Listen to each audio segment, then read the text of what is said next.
tarian khas yang kami punya di sini. Jadi yaitu namanya Presian. Ya, jadi Presian ini di Pulau Lombok sangat digemari oleh pemuda-pemuda Lombok.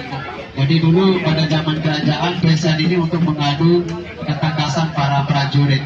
Ya, dan sekarang ini ketika ada hari besar di Pulau Lombok selalu dipentaskan atraksi Presian ini. Jadi mereka menggunakan rotan dan sebagai tamengnya itu dari kulit sapi. Nanti petarungnya itu disebut pepadu. Ya, pepadunya itu tidak boleh menggunakan baju, jadi hanya menggunakan kain sama pelindung kepala yang namanya kecapung yang saya pakai seperti ini. Ya, dan waktu permainan memang misalnya kalau kena badan apa itu tidak ada masalah ya. Yang penting kalau sudah selesai permainan itu tidak ada dendam. Ya, jadi memang waktu dia bermain saling bermusuhan. Oke, untuk lebih jelasnya untuk mempersingkat waktu Bapak Ibu sekalian.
Itu mengejek ya.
Timnya masih kuat untuk menjaga dan melestarikan peninggalan leluhur kami seperti bangunan-bangunan yang masih tradisional. adat, budaya dan tradisi. Dan nama dari kampung kami ini Sade. Ya, menurut dari orang tua kami, Sade ini artinya kesadaran atau obat. Itu arti dari nama kampung kami, Sade.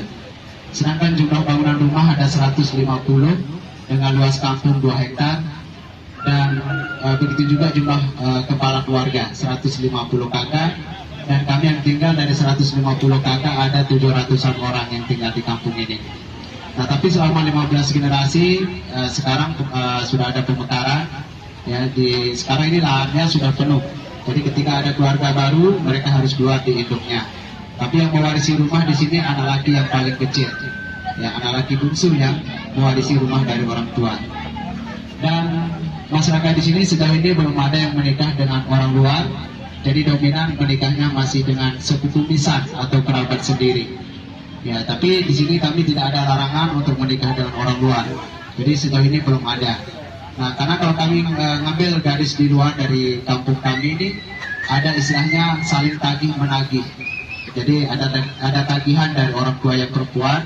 Biasanya tagihannya bisa berupa hewan sapi atau kerbau. Kalau dirupiahkan bisa sampai puluhan juta. Itu tagihan dari orang tua, itu beda dengan maharnya.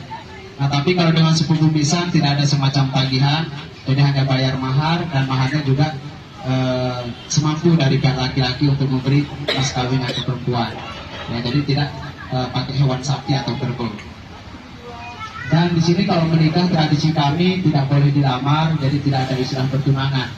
Jadi tradisi yang ditinggalkan oleh leluhur kami di sini, kalau kami mau menikah, yang perempuan harus dengan cara diculik, harus dilarikan tanpa sepengetahuan orang tua yang perempuan. Ya, tapi di kampung kami ini ada istilahnya kawin lari sama kawin culik. Jadi maksudnya beda. Kalau yang disebut kawin lari, kami sudah pacaran sebelumnya, sudah suka sama suka. Itu lebih gampang ketika mau menikah karena mereka sudah pacaran. Jadi kalau sudah suka sama suka, bikin janjian, terus tanpa sepengetahuan orang tua, di luar dari rumah terus dibawa lari. Nah, terus kalau yang kawin culik ini ada unsur dipaksa. Jadi perempuannya tidak suka, tapi yang kawin culik ini hanya berlaku sama sepupu dekat. Walaupun perempuan itu tidak suka, ketika diculik sama sepupu laki dan sudah bermalam di rumah yang laki, tetap ada akad nikah. Jadi perempuan harus belajar untuk mencintai calon suami. Ya, itu namanya kawin culik. Cuman sekarang ini yang kawin culik ini sudah jarang sekali terjadi. Kebanyakan yang kawin lari. Mereka pacaran dulu, terus dibawa lari tanpa sepengetahuan orang tuanya. Tapi kalau kami melarikan anak gadis biasanya waktu malam. Jadi malamnya dibawa lari, dibawa ke tempat yang lebih jauh dari rumahnya, karena disembunyikan dulu ke rumah teman atau di mana rumah yang tidak dicurigai oleh orang tua yang perempuan. Karena ketika anak gadisnya hilang, orang tua yang perempuan pasti akan mencari gitu. Dan kalau kami ditemukan bisa gagal. Nah, tapi kalau berhasil melarikan anak gadis pada waktu malam, besok pagi langsung ada 2 orang sebagai utusan dari pihak laki-laki untuk datang melapor, memberitahu ke orang tua yang perempuan bahwa semalam anaknya hilang karena sudah dibawa lari. Ya, gimana Ibu?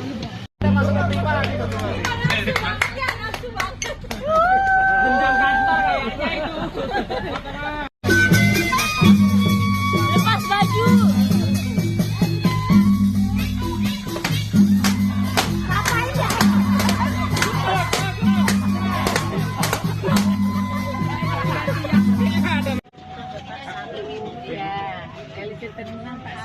Dan kopi Bapak 10.000. 10.000 kopinya. Kopinya 10.000-an, Mas.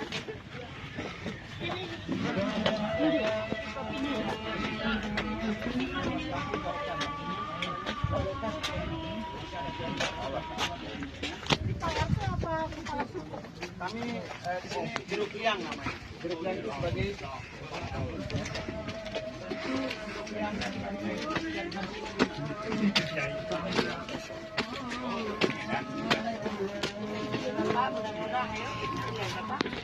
pribadi dia bisa. Yang tenun Bapak murah-murah ayo sarung tenun.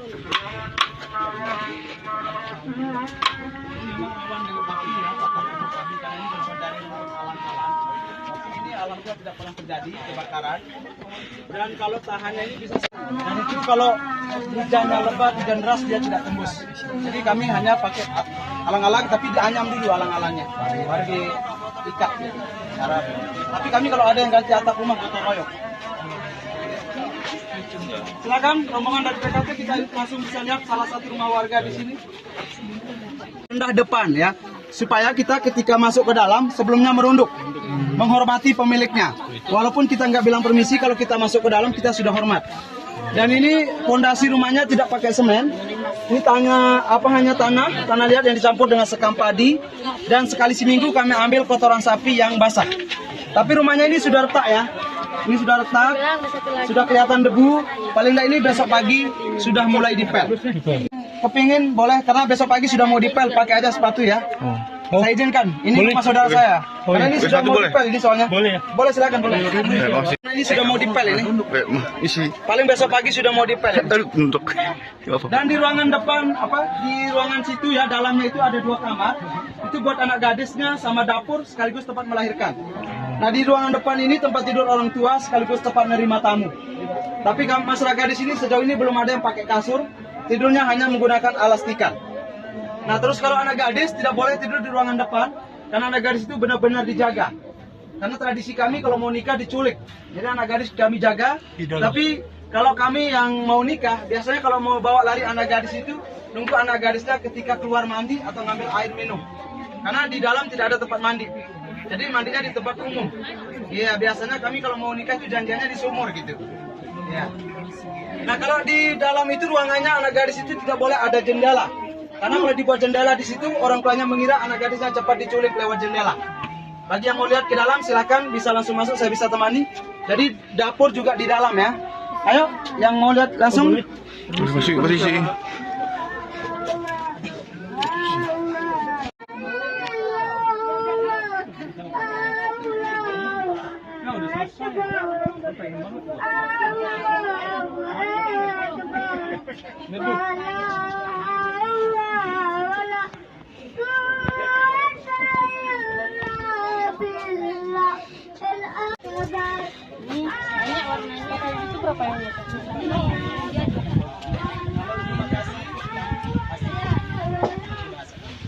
Oke, rombongan dari PKK silakan.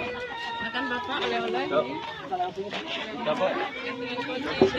Ya mungkin di sini ada yang masyarakatnya yang beraktivitas buat benang.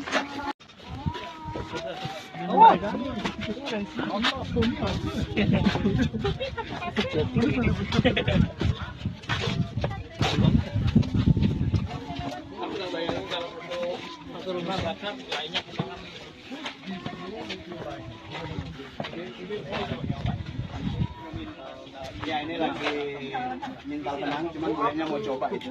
Cara bikin benang. Oke, itu dari kapas dan benangnya. Tadi, tapi lahannya ada di luar ibu. Ya di luar dari kampung kami lahan kapasnya. Tapi 3 bulan sekali kami panen. Nah setelah itu dibuang biji kapasnya, harus dijemur. Setelah itu digulung, dia tarik di situ benangnya keluar.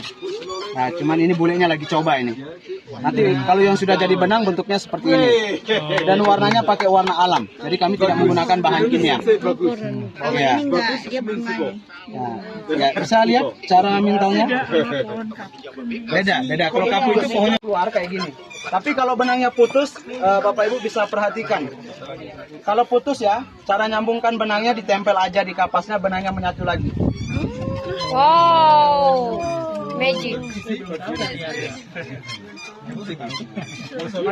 Ada yang mau coba?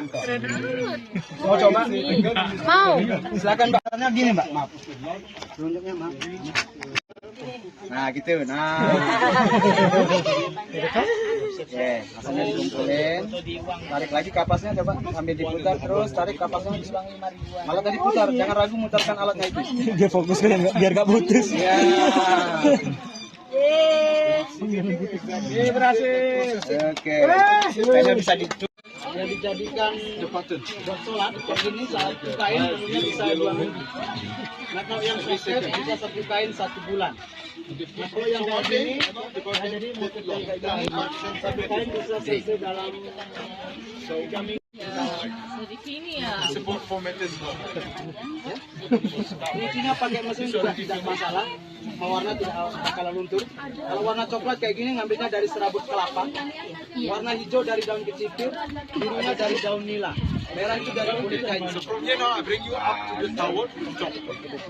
kalau ada yang benang masaknya beli dari luar. Yang benang-benang mengkilat. Oh iya, itu boleh tuh. Sekarang Mbak yang pakai topi hitam, ayo coba tenun ya. Terus isinya itu apa aja? Mereka itu bisa sampai tiga atau 2 kali ya.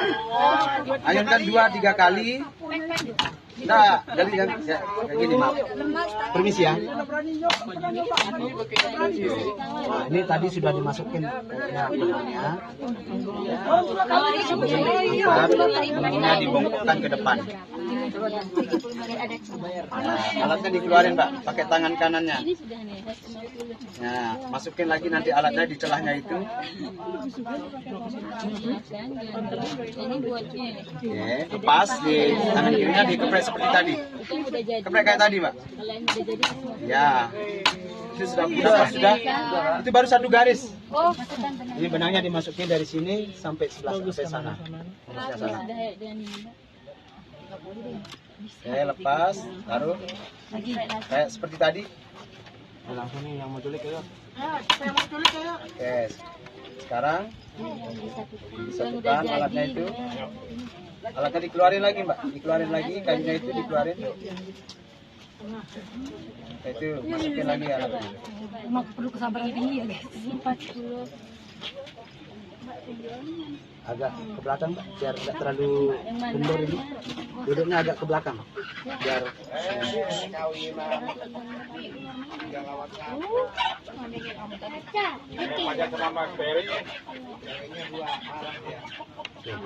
Oke, kita kayak tadi. Oh yeay. Tungguin aku. Guys, aku mau guys. Soalnya ini buat jualan.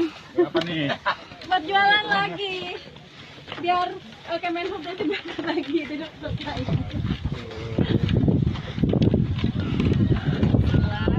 Pelan-pelan aja. Nah, jangan kan. Wih. Jangan nabrak-nabrak. Indah bro. Nanti yang belakang udah genting-genting ya. Jangan banyak-banyak ya, ini udah berat. Aku minta aja bang. Bukan dong. Aku minta.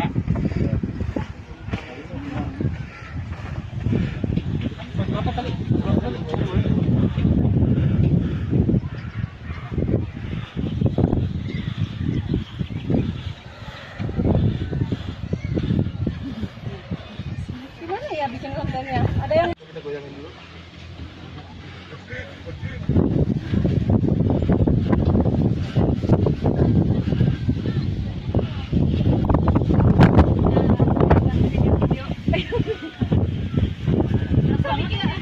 Nanti di itu bisa di grup. Jangan foto ini ya, belum itu jangan foto. Rumah mananya? Pentingnya. Ya kan emang ini. Penting.